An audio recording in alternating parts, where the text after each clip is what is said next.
Good morning, everyone.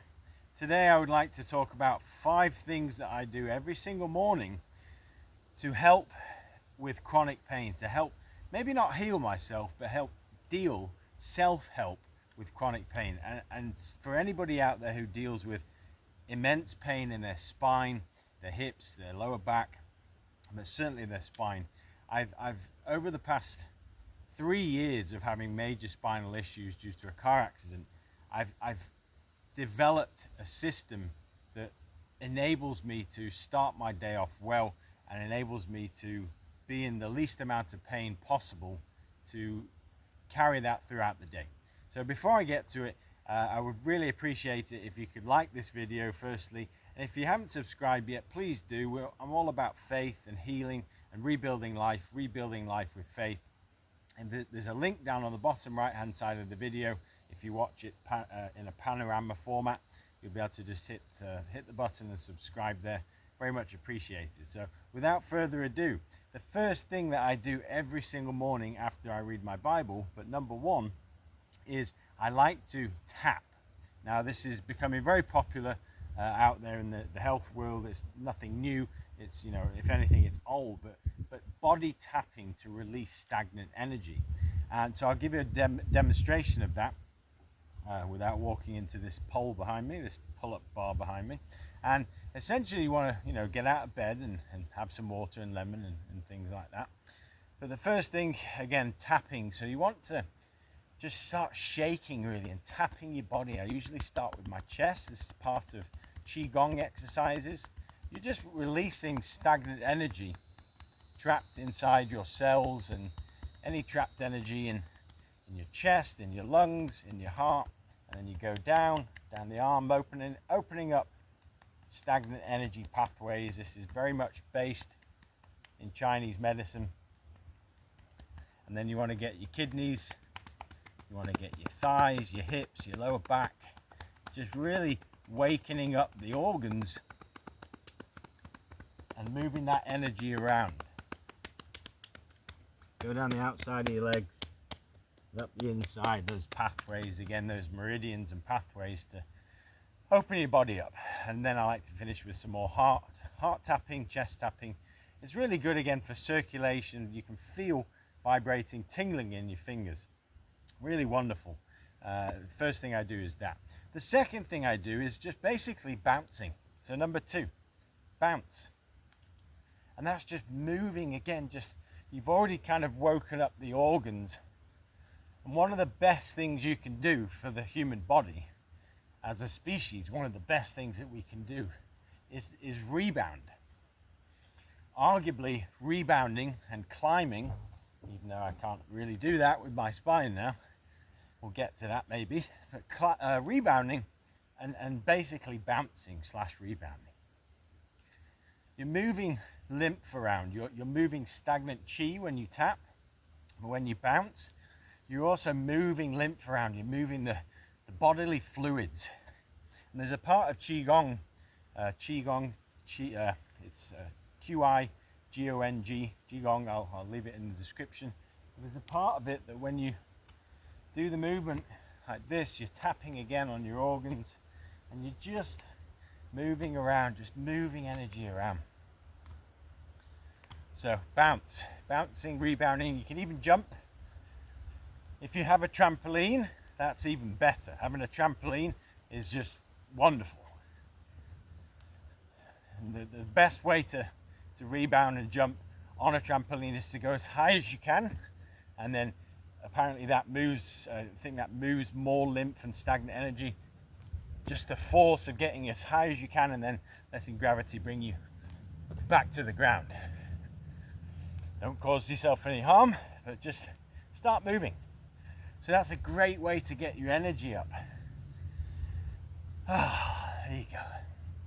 Now, the third thing I like to do now, people get confused about stretching.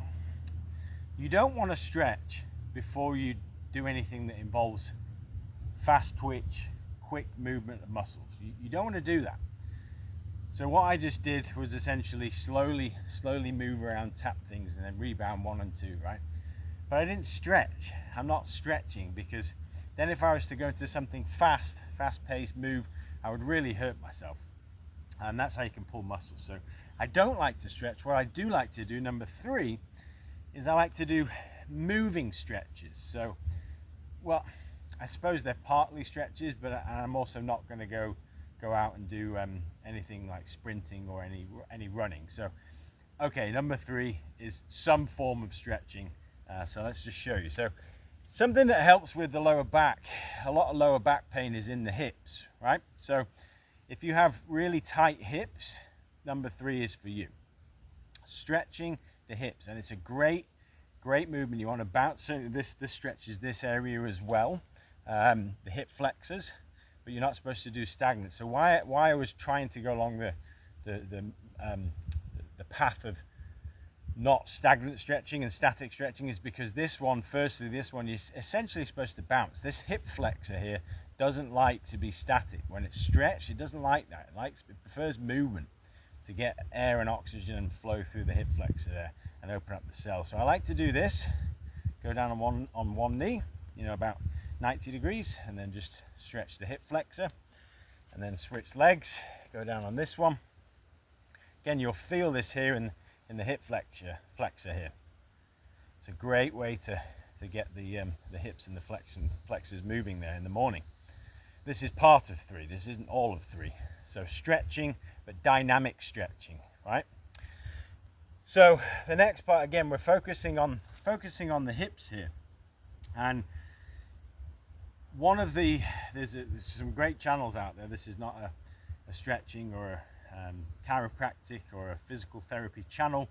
This is healing, rebuilding life and healing, but this is a big part of it. So the next one I like to do, okay, is again for the hips.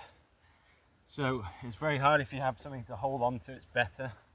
But if you can, this is essentially the Chinese squat, and in Asian cultures they are much better than us in the West at being able to get down to the ground and do a proper squat. They call it the Asian squat. If you can see, I'm struggling.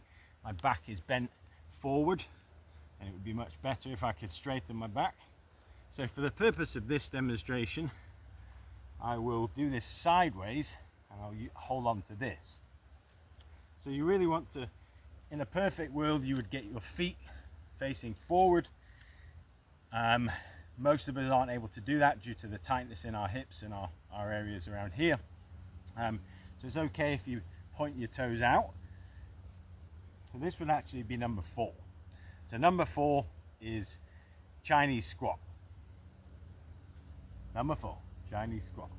So again, you want to try and keep your back as straight as possible, and you can just build up over time by doing this, right? So this is essentially where you want to be, with a straight back and able to hang out, spend time down here in this position.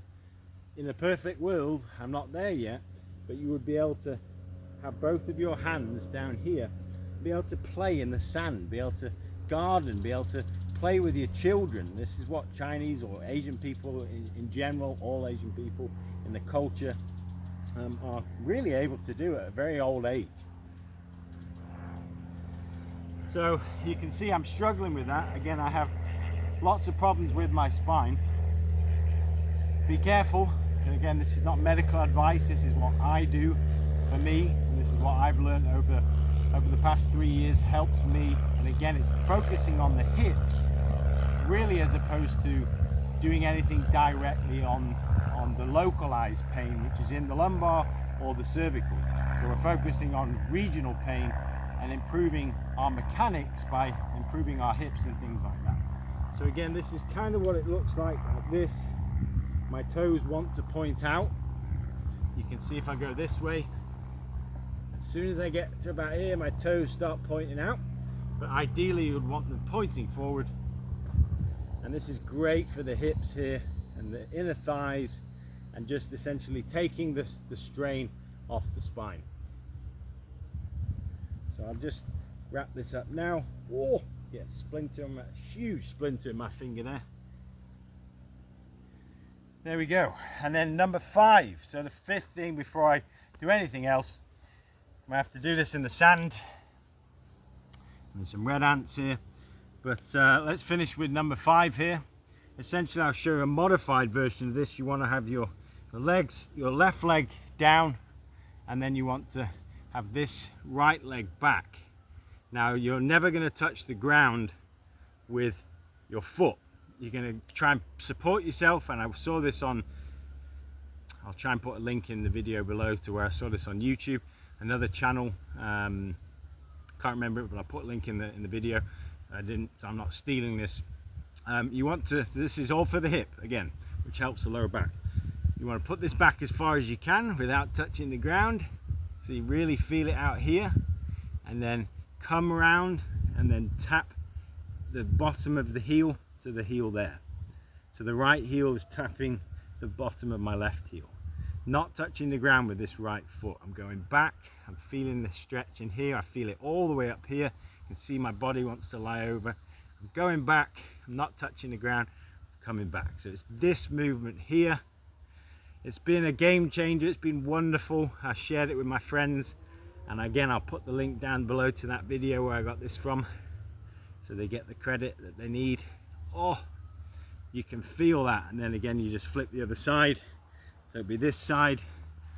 This, support myself as straight as possible with the spine, not touching the ground with the left foot, coming around, touching the bottom of the right foot, going back, coming around here, so you feel this in the hips. There you go. And so that's 5.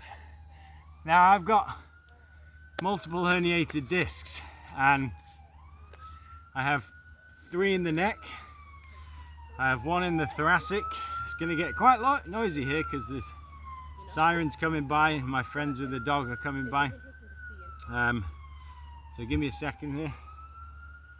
Morning, that's okay.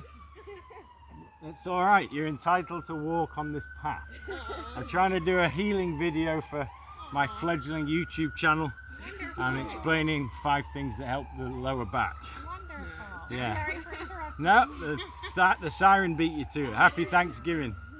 Happy Thanksgiving. So I have 3 in the neck, 1 in the thoracic, and 3 in the lumbar.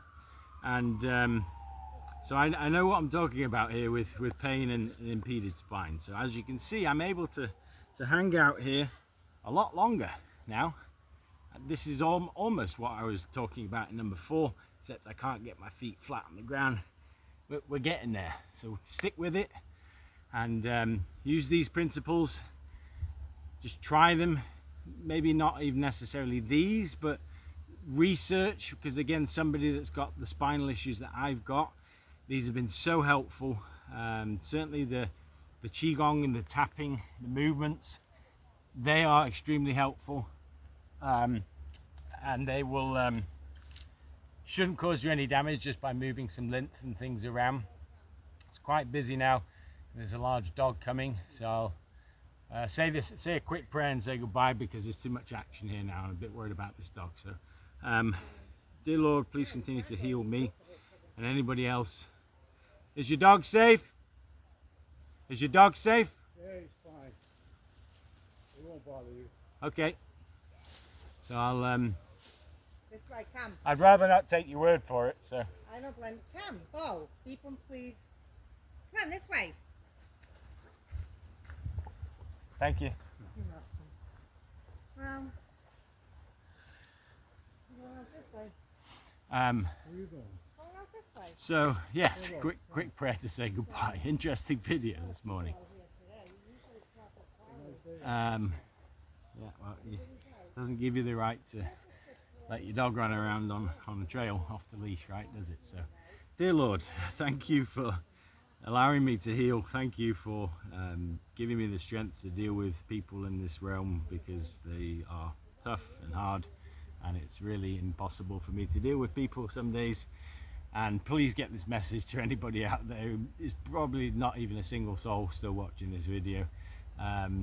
Thank you for your ability to be here in the sunshine right now and heal and continue to spread healing vibes and prayers and the word of God, the gospel. Amen. Thank you. Goodbye.